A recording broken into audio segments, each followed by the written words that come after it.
Alright, Shalom. First and foremost, I want to give all honor, glory, and praises to Yahweh, Bahashem Yahweh Shai, Bahashem Rakha HaKadash. Double honors to the apostles and elders of Great Millstone. Peace, blessings, and salutations to the hopefully elect. It's the brother Isaiah with the Pittsburgh GMS camp, coming at you with another lesson through the spirit and power of Yahweh, Bahashem Yahweh Shai, Bahashem Rakha HaKadash. Lord willing, this is edifying. Alright, and I just want to do this quick lesson going into this topic, alright, which is kind of in line. It's really all through the spirit. It's in line with what's the topic being through the spirit. So I phone fell. Just grab it right quick. So yeah, it's in line with what the spirit's been on lately. Alright, which is not being offended, or I should say, many shall be offended. All right, what's bringing this lesson on is, this guy on the comment board, all right, he's going on talking about mamzers, and you have this sect of people, you have these different sects of people who believe these different things, all right? You got some people that believe that all Israelites are so-called blacks. You got these people, just going straight into the topic, who believe that if you have an Israelite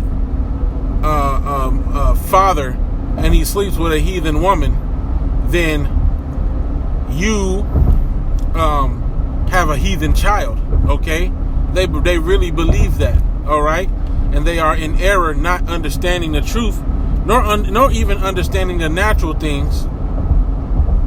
Okay, as it pertains to birth, to progeny. All right. Even the word progenitor. Okay, the word progenitor, when you think about the first part of that word, it reminds you of paternal, a paternity test. Progenitor, paternal. Okay, these go into the father. All right, these go into the father. Patriarchy, which means a man-ruled society, versus matriarchy. Okay, these are all things, that word pa and pra and all these different things go into the man. All right, which showed you the importance of who the father is. All right, but you got these guys that are going around and they really believe that just because an Israelite man just so happened to sleep with a heathen woman, that now his child is an illegitimate child, that his child is a bastard child. No, that's not how that works. All right, that's not how that works. What is a mamzer? Okay, because blue letter goes off sometimes. All right, blue letter ain't just the end all be all and understanding everything. All right, the blue letter says that a mamzer, Salakia, is someone who's let me look here, make sure I'm going the right way. Mamzer is somebody who's been who has a Salakia, a vice versa. It could be a Hebrew man and woman, or a Hebrew woman and a heathen man. Okay, but no, what it comes down to is a mamzer is someone who has a Hebrew mother and a heathen father. All right, and he even came, the brother had already put it into the chat saying that, okay, we're gonna do a lesson on this guy or whatever the case was. But then the guy popped up on my channel. He popped up on my channel saying that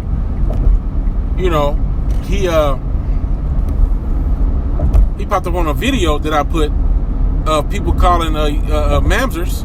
I said, well, look, if by your logic, Yahweh Shai would have not have been a acceptable sacrifice, okay? Because there was a heathen woman in the lineage, in the genealogy of Yahweh Shai, which was Ruth the Moabitess.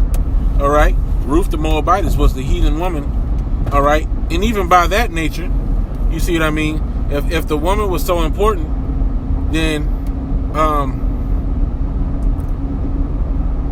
what about Rachel and Leah? Now, granted, okay, Israel didn't exist at that time, but Rachel and Leah was used to birth the nation of Israel. You see? They were heathen women.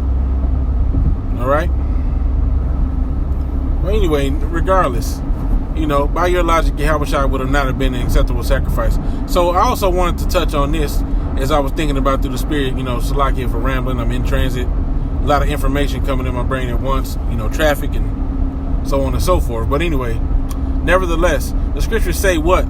Scriptures say that Ephraim is a cake not turned because he have mingled themselves among the nations.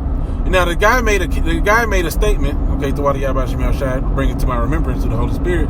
The guy made a statement and said, "Well, look, if a man, if somebody has a heathen mother, then he might as well have for forsaken his birthright.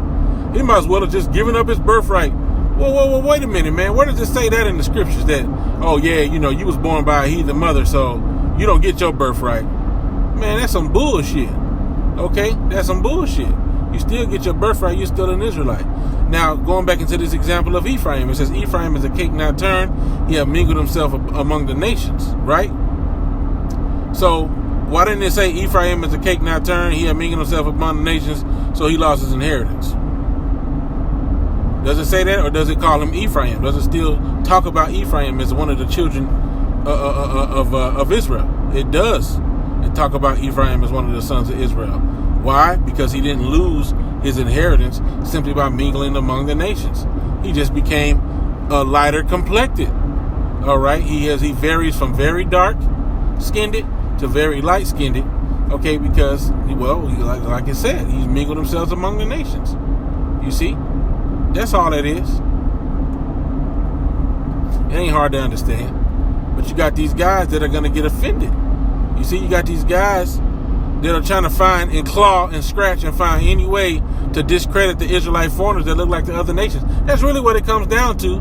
He's offended. He's offended by the fact that Israelites are going to look like the other nations. He's like, I can't accept them. I can't accept you because you light-skinned. I can't accept you because you look like a Moabite. I can't accept you for these different reasons because you don't look like John Shaft. You see? And honestly, you're being carnal, trying to use the scriptures to support your carnal mindset. All right? Because the fact of the matter is, everybody that's dark-skinned ain't an Israelite. You got plenty of Elamites that's darker than Jake. You got plenty of Hamites that's much darker than Jake. And then I even came across this comment that this chick made. You know what I'm saying? Fucking, I don't know. She probably a heathen. I don't know what the fuck she is. She might be a Ethiopian. You Ethiopians is going into captivity. All right? You Ethiopians is going to be servants, slaves, handmaids, so on and so forth, like I'm quite sure you did to our people at some point in time. Just because you look like Jake a little bit, you got good, what they call good hair, you know what I'm saying, or whatever. Some of y'all got fair features, lighter skin, you know what I'm saying. Some of y'all women look okay, I guess, whatever. You niggas is gonna be slaves, all right, in captivity. So you can laugh it up, live it up all you want to. Bitch said something about, we was in the Bible and stuff, putting that shit on the comment board. Then she want to go out and talk about Hamite, something about Hamite, African destroys Hebrew Israelites, whatever, nigga. Just because somebody has physical features that look like the other person don't mean that they of the same nation. And that's where a lot of people is gonna fall at, man. Ultimately, if you ain't down with Yahweh Shem Yahushua, you through anyway. So whatever. But we have to continually be in a spiritual mindset, in the times to come, now and in the times to come, just understanding like, look, the Israelites, foreigners, are not all going to look the same, all right? They're not all going to look the same. There may be some that their appearance may be hard to accept. Okay, but the scriptures say, judge no man by his appearance, but judge not by the appearance, but judge righteous judgment. Okay, and it also says, despise not one because of his looks, or something like that. The scriptures tell you not to look upon somebody's beauty or whatever the case might be and judge them based off of that. All right, so you looking at somebody, what your idea of beauty may be, dark skin, whatever the case might be, and you might have a brother that ain't like that. You know what I'm saying? But guess what? The Spirit's dealing with them. So what can you do? Can you look at them evilly and say, man, I can't accept him? Nah, man, he a nigga. he a heathen because, you know, he lighter skinned than me. Look at his eyes. He got colorful eyes or whatever the case might be. And it's the spirit dealing with that brother. Can he break down the precepts? You know? Spirit beareth witness with our spirit that we are the children of the Most High. Alright? So you can't be all carnal about the shit, man. Carnality is enmity with the Most High. Alright? Carnality makes you an enemy to the Lord. Do you want to be the enemy to the Lord? Or do you want to be a friend of the Lord? Okay, because a lot of you guys going around talking about mamzers and shit, you don't have the proper understanding of that shit, and by default, you're calling Yahushai a mamzer. And that's a great offense. That's a great offense, man. You know?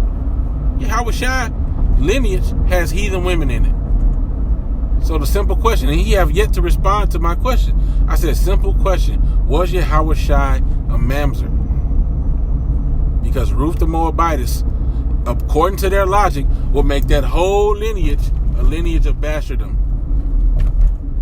From that point on, it will be a lineage of bastardom, and it wouldn't be fit to bear the Messiah. But we know that was a royal lineage. We know that that's not the case. We know if you believe in the Bible, then you believe that Yahushai is the Son of the Most High, and that he's going to come back and save us with the chariots of the Lord. So you have to retract your statement. You have to retract your statement of this whole mamzer bullshit, because Yahushua got Ruth the Moabitess down the line. And you niggas gonna eat them words, man.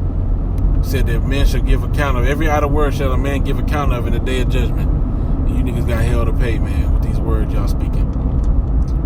So anyway, man, I'm gonna end it there. You know, Lord willing, that was an edifying, quick lesson.